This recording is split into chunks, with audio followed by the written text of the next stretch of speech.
नमस्कार, आप देख रहे हैं GBN 24 न्यूज और मैं हूं आपके साथ सपना ठाकुर। रुक करेंगे आज की बड़ी खबरों की ओर। शाहबाद में एक विवादित जमीन पर प्रकरण में जहां एक तरफ दो पक्षों के आरोप प्रत्यारोप के अतिरिक्त राजनीतिक सरगर्मियां चरम पर हैं, वहीं शुक्रवार को जमीन के क्रेता ओम प्रकाश मिश्रा ने मीडिया के सामने अपनी बात रखी। उन्होंने बताया कि 2005 में उन्होंने एक जमीन को हनुमंत निवासी गिगियानी से खरीदा था। जमीन का सारा पैसा उन्होंने बैंक ऑफ इंडिया के माध्यम से हनुमंत के खाते में जमा कर दिया था। उसके बाद उनके पुत्र बाबूराम ने फर्जी मुकदमा अपहरण का लिखा दिया, जिसमें उस समय हनुमंत ने बयान दिया था कि वह अपनी लड़की के यहाँ रह रहा है। इसी बीच उनका दाखिल खारिज भी हो गया था। ज़मीन पर कब्जा भी उन्हीं का था। उन्होंने कहा कि सपा सरकार में फसल वह बोते थे, लेकिन काट हनुमंत के परिवारजन लेते थे। उन्होंने सपा सरकार में कब्जे भी कर लिया था।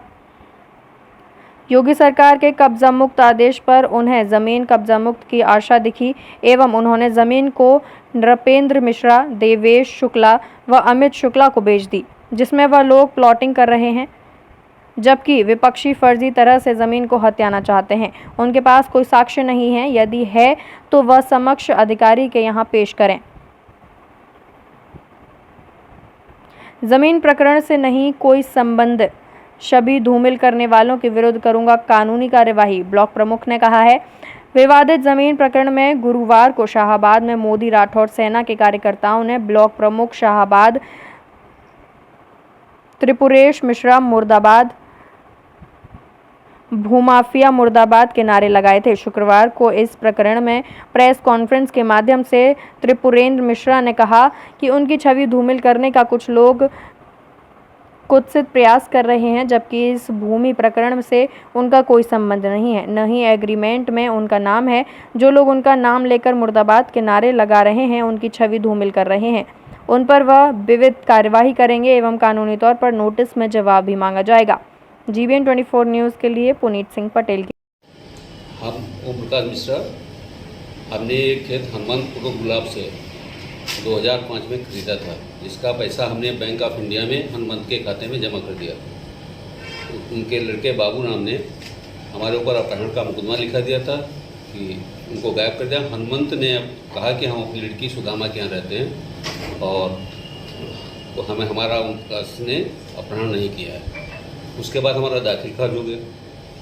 दाखिल खारिज होने के बाद में सपा सरकार में जो हमारे आए दिन हमारी फसल को उजाड़ते थे, बोते हम ही थे लेकिन उजाड़ देते थे, तो उनकी जाते हम टीचर थे आदर्श टीचर कॉलेज में, इस वजह से हमें परेशान करते थे। बीजेपी की सरकार आई तो हमें जो है कब्जा मुक्त दिलाने का अभियान चला सरकार का, तो हमें उसमें जो है बीजेपी सरकार ने हमारी मदद। जब आपने बैनामा कराया था तब आपको कब्जा नहीं मिल पाया था? कब्जा दिया था, तुरंत हनुमंत ने कब्जा दिया था। उसके बाद ये विवाद अब क्यों हुआ? विवाद क्या, वो ज़बरदस्ती करते हैं। कोई विवाद, उनके पास कोई भी कागज़ नहीं है। अगर कोई कागज़ या किसी न्यायालय में कुछ भी उनके पास हो तो लाके वो SDM साहब या जिलाधिकारी या अन्य सभी प्रबुद्ध लोगों को दिखाएं। तो वो बाईपास पर उसमें आपका नाम लोग ले गए, जिंदाबाद मुर्दाबाद कर रहे हैं, क्या मतलब है? कल एक मामला संज्ञान में आया था।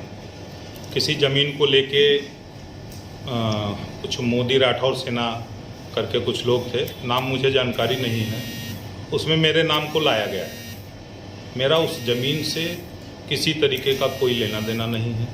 उस ज़मीन का जो एग्रीमेंट और जो भी है उसमें मेरा कोई लेना देना नहीं है। जानकारी, चूँकि मेरा नाम आ रहा था तो मैंने जानकारी की थी। जानकारी में ये आया कि कोई मिश्रा जी करके हैं, श्याम मोहन मिश्रा, उनकी वो ज़मीन है।